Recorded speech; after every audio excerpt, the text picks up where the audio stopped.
Welcome to the C-Suite Sherpa podcast. I'm your host, Brian Marshall. We focus on interesting resources that guide the C-Suite. We've got a great guest today, Kathy Keating. Kathy, tell us about yourself and who you work with.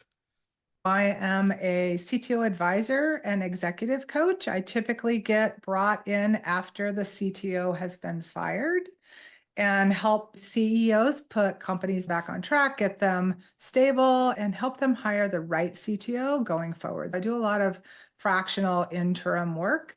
I would much prefer that the CTO doesn't get fired, so I do a lot of CTO coaching as well. I do group coaching, one-on-one coaching for CTOs of companies of all levels to help them flourish in their jobs so that they don't get to that point that they get fired. So for those that are listening and don't know what a CTO is, how would you describe what's the difference between a CTO and a CIO?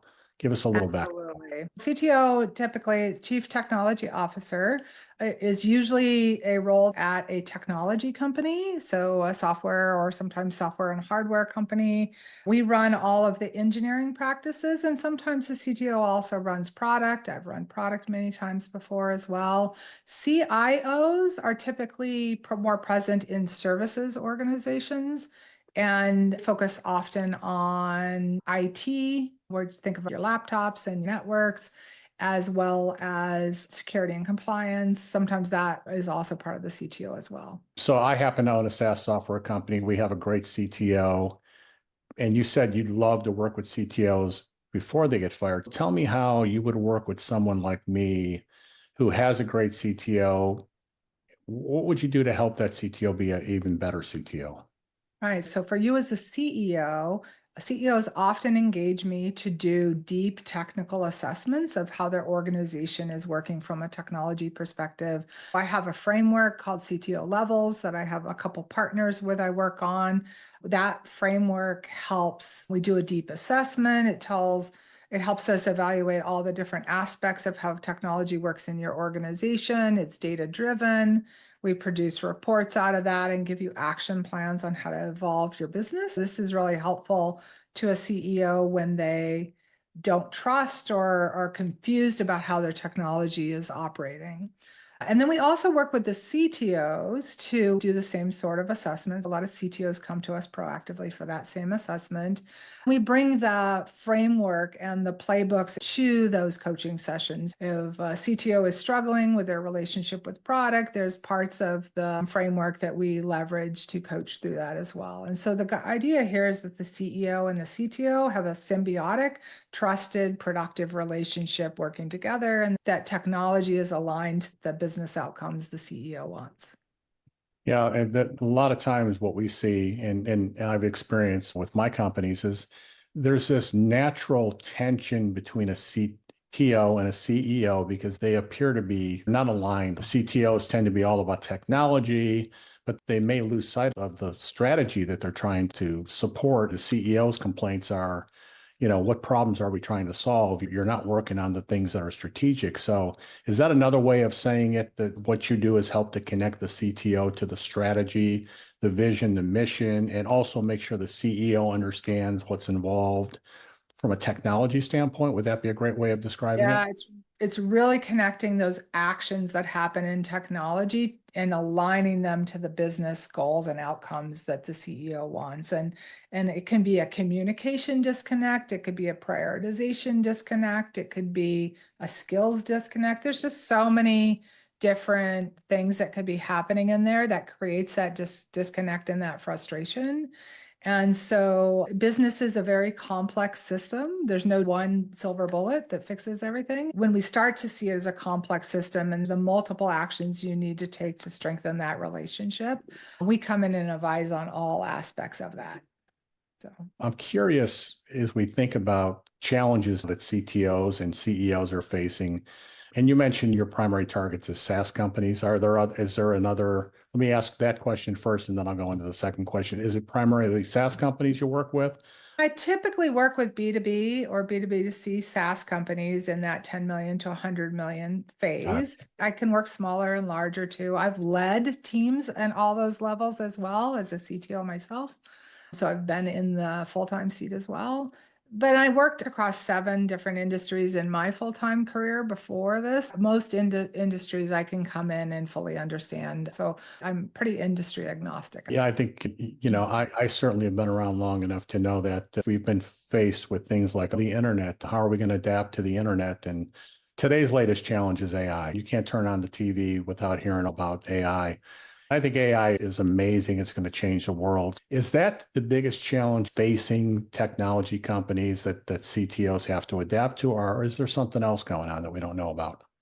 I think the biggest challenge is the CTO having too much operational debt. They're constantly trying to solve prioritization, speed, and security problems of the organization, that they're being too tactical and therefore they can't be strategic. So that to me is the biggest fundamental problem in most businesses I run into. When a CTO can actually rise above that and proactively work on strategy, AI is one of the most common conversations I have, and probably secondary to that is security and compliance. How do I protect myself from threats? AI is interesting because the business teams have a perception of what AI does that is very skewed from the highest value AI can achieve for a business. Often the business teams are thinking about very simplistic, like customer service, chatbots, the things that we hear often about how you can leverage ChatGPT and things like that. But in reality, AI and agentic flows, where you're embedding agents deeply into your technology stack and organization, those agentic flows utilizing AI are highly powerful. The business doesn't see those, but the agentic flows are where all your IP is going to come from. The CTO really has to play the translator for that situation. It's always a delicate dance, right? We have to figure out how to best leverage our human capital in an organization, but yet take advantage of advances in technology. A lot of people view AI as a huge threat, but they viewed robotics as a huge threat. They've viewed the internet as a huge threat. I was watching an argument the other day between somebody saying we need to stop AI because it's a threat.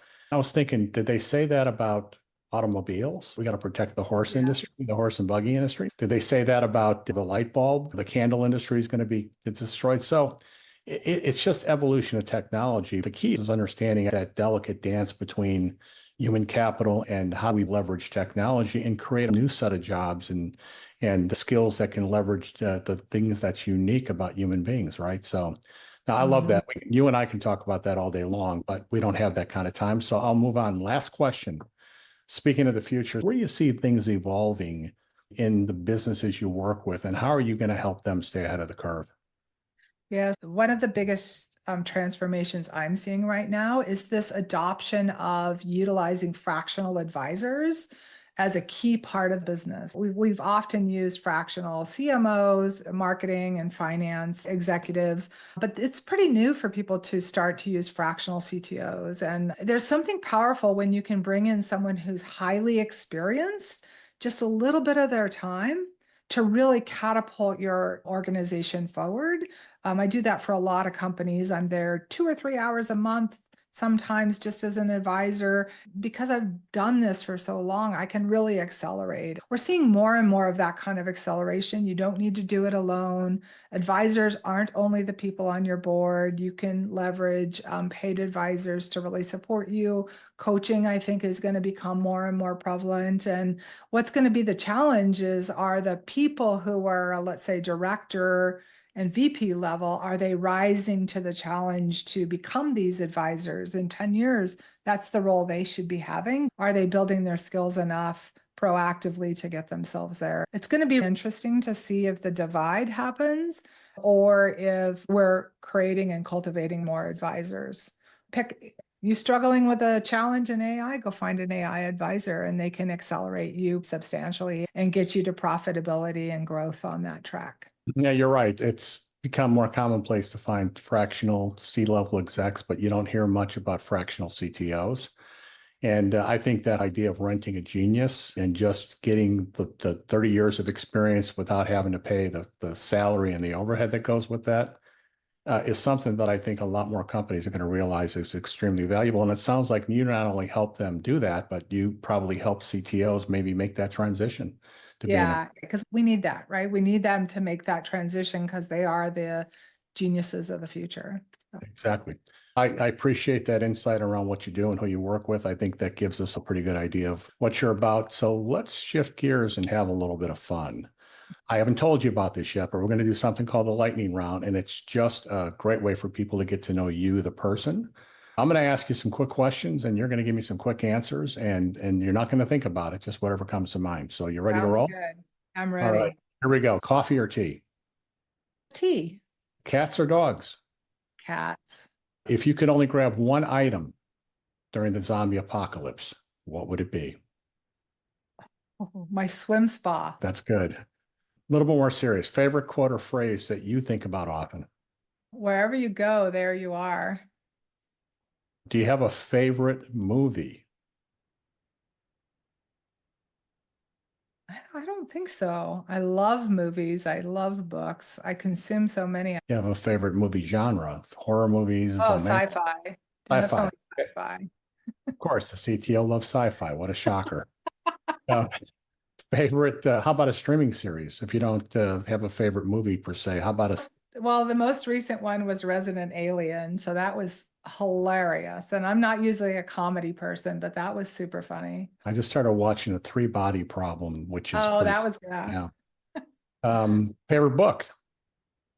I read about 3 books a week, so I can't even say favorite book, but genre would be adventure crime or archaeology crime crossover. All right, so bucket list item that you have accomplished in your life. Going to Spain, spending time in Spain. That was a bucket list item. And how about one you haven't accomplished? I'd love to travel to South America, like Costa Rica, Peru, see that part of the country. Australia are the two big areas I have not been to, continents. So, Okay, last question. Biggest obstacle that you've ever had to overcome and what you personally took away from that challenge? so the biggest obstacle I've had to overcome is having ideas that I know will work and not being surrounded by leaders that would listen. Hmm. And so this is pretty common in businesses that are dysfunctional, is like you've got someone who has ideas and you just don't want to hear them. I once had a CEO that told me weekly, I don't care what you have to say, just do what I tell you to do. That was his mantra. I feel like what I learned from that is how important it is to value the ideas that we have and ensure that we can express them in a way that leaders can understand. But if they don't want to listen, maybe we need to find some other place that would. I'm so happy now in my current role because I can help so many companies and I'm not stuck in one company. I can find those leaders who want to learn and grow, and we can share ideas and make that happen. You know, it was funny, and we'll wrap up here in a second. One of the greatest ways to have your opinion valued even more is to become a consultant. And all of a sudden, everything you say is a genius attack. But when you're an employee, it doesn't seem to be that valuable. I've never understood that, but I kind of get it. A very common perspective that I've seen as well. Great. Kathy, I can spend all day talking to you. I want to thank you for being on the podcast. Someone watching this is thinking, I really need to reach out to Kathy to collaborate with, or maybe even hire you as a resource. What's the best way for people to get in touch with you? The best place is LinkedIn, Kathy Keating on LinkedIn, or my website, kathkeating.com. Either place I can be reached through one of those sources. We'll go ahead and post that on the video description on the YouTube channel. So if you're watching this and didn't get a chance to write that down, don't worry about it. It's in the description. Just go ahead and check that out. Kathy, thank you so much for being on the podcast.